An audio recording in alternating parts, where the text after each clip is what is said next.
ಗ್ರಾಮಸ್ಥರಿಗೆಲ್ಲ ನಮಸ್ಕಾರ. ನನ್ನ ಹೆಸರು ಧನ್ಪಾಲ್ ಅಂತೇಳಿ.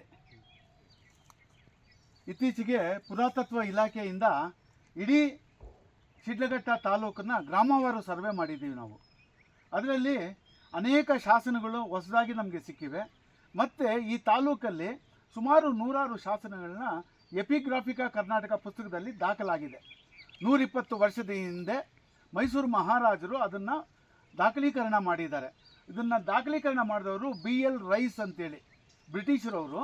ಆದರೆ ನಮ್ಮ ಕನ್ನಡನ ಓದ್ಕೊಂಡು ಕನ್ನಡ ಶಾಸನಗಳನ್ನ ಅಧ್ಯಯನ ಮಾಡ್ತಾಯಿದ್ರು. ಬೆಂಜಮಿನ್ ಲೂಯಿ ರೈಸ್ ಅಂತ ಅವ್ರ ಹೆಸರು. ನಾವೆಲ್ಲ BL ರೈಸ್ ಅಂತ ಕರಿತೀವಿ. ಶಾಸನಗಳ ಪಿತಾಮಹ ಅಂತ ಅವ್ರನ್ನ ಕರೀತಾಯಿದ್ರು.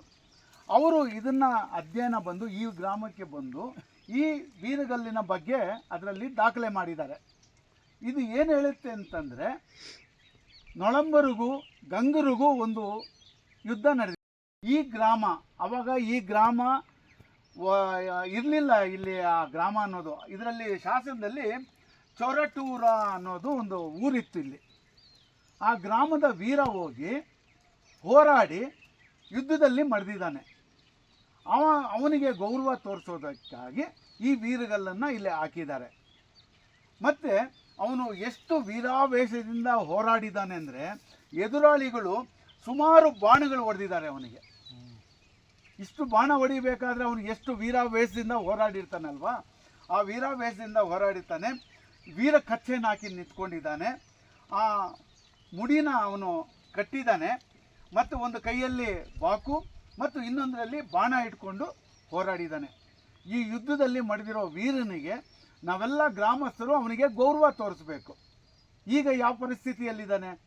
ವೀರ ಒಂಥರ ಹೀನಾಯ ಸ್ಥಿತಿಯಲ್ಲೇ ಇದ್ದಾನೆ ಅಂತ ನಾನು ಹೇಳ್ತೀನಿ. ಯಾರಿಗೂ ಗೊತ್ತಿಲ್ಲದಿರಂಗೆ ಇವನು ಎಲ್ಲರ ಜನಗಳಿಗೆ ಗೊತ್ತಾಗಂಗೆ ಆಗಬೇಕು. ಆದ್ದರಿಂದನೇ ಪುರಾತತ್ವ ಇಲಾಖೆಯಿಂದ ಮತ್ತು ನಮ್ಮ ಕರ್ನಾಟಕ ಇತಿಹಾಸ ಅಕಾಡೆಮಿ ವತಿಯಿಂದ ನಾವು ಈ ಥರ ಇರೋ ಶಾಸನಗಳನ್ನ ಸಂರಕ್ಷಣೆ ಮಾಡ್ತಾಯಿದ್ದೀವಿ. ಅದು ಏನು, ನಿಮ್ಮ ಗ್ರಾಮದ ಹಿರಿಯರಿಗೆ ಹೇಳಿ ಅವ್ರ ಮುಖಾಂತರ ಸಂರಕ್ಷಣೆ ಮಾಡ್ತೀವಿ.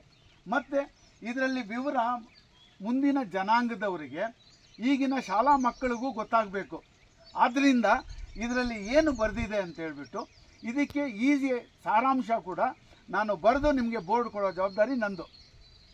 ಇದನ್ನು ಸಂರಕ್ಷಣೆ ಮಾಡಿ ಆ ಬೋರ್ಡನ್ನು ಅಲ್ಲೇ ಪಕ್ಕದಲ್ಲಿ ಹಾಕಿ, ಯಾರೇ ನಿಮ್ಮ ಊರಿಗೆ ಬಂದ್ರೇನು ನಿಮ್ಮ ಊರಿನ ಇತಿಹಾಸ ಆ ಶಾಸನದ ಮುಖಾಂತರ ಅವ್ರಿಗೆ ಗೊತ್ತಾಗಲಿ. ನೀವು ಹೆಮ್ಮೆಯಿಂದ ಹೇಳಿ, ನಮ್ಮ ಊರು 1200 ವರ್ಷದ ಹಳೆ ಊರು, ಬೆಂಗಳೂರೇ ಈಗಿನ ಹೊಸ ಊರು ಅಂತ ಹೇಳ್ಬೋದು, ಅದಕ್ಕಿಂತ ಹಳೆಯದು ನಮ್ಮ ಊರು ಅಂತ ನೀವು ಹೆಮ್ಮೆ ಪಟ್ಕೊಂಡು ಹೇಳುವಂಥ ಒಂದು ಸಾಕ್ಷ್ಯ ಬಂದುಬಿಟ್ಟು ಈ ಕಲ್ಲಿನಲ್ಲಿ ಇದೆ. ಇದನ್ನು ಎಲ್ಲರೂ ಸಂರಕ್ಷಣೆ ಮಾಡಿ ಇಡೋಣ. ಅದನ್ನು ಇಷ್ಟು ವಿವರ ಇದರಲ್ಲಿ ಹೇಳುತ್ತೆ.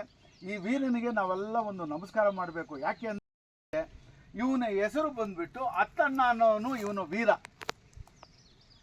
ಈ ಊರಿನವನು.